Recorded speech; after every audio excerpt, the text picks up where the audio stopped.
welcome to this very special edition of We the People, coming to you from Stanford University, this beautiful campus on the west coast of the United States of America.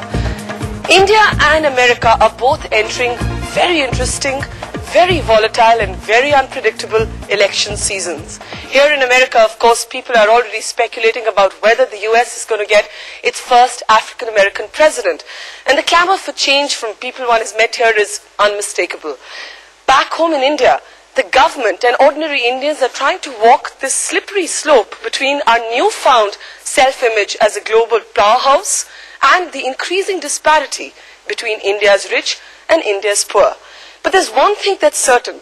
America remains a country that India loves.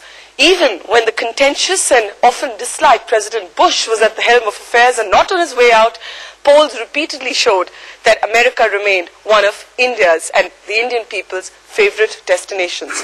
But on We the People this evening, we're going to reverse the prism of the debate as it were.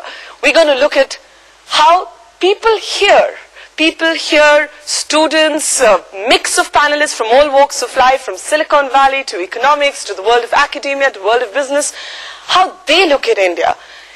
India sees itself in a certain way, but does India's image abroad tally with our image of ourselves? On the program today, India through the eyes of America. And as I said, we've got a very interesting bunch of people here. And what I'm going to do is actually start with our panelists with a kind of trick question. They often say that words have associative descriptions. So I'm going to say one word to all our panelists, and I'm going to ask them what it says to them.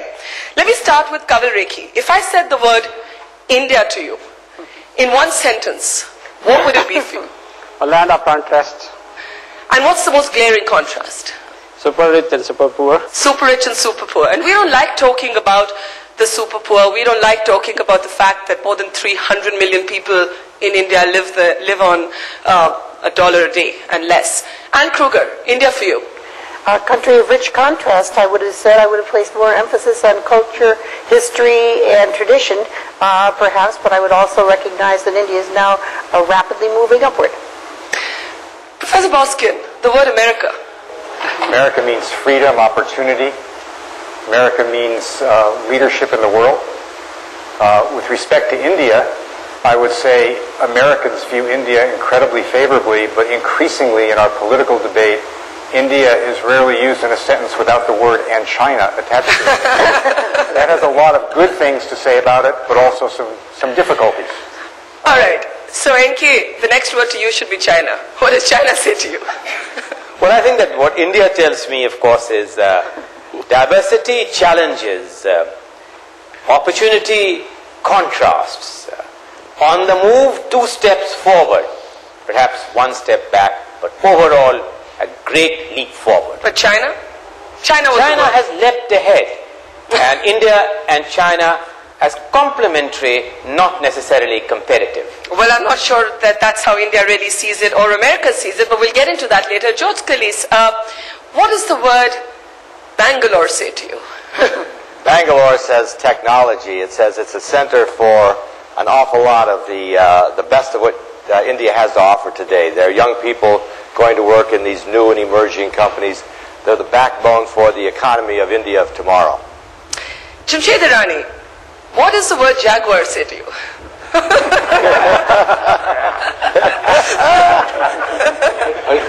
a new toy. A new toy.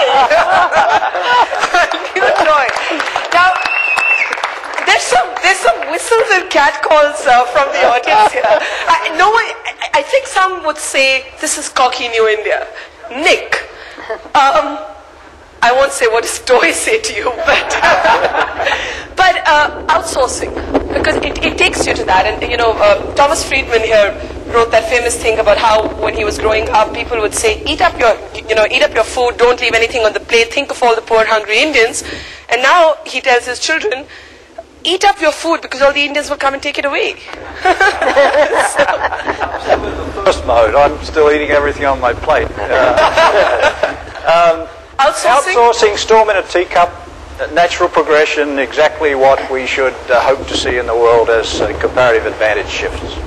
So, Professor Srinivasan, as somebody, as a veteran of watching this space, do you believe India and America can be used in the same sentence as equals? Absolutely.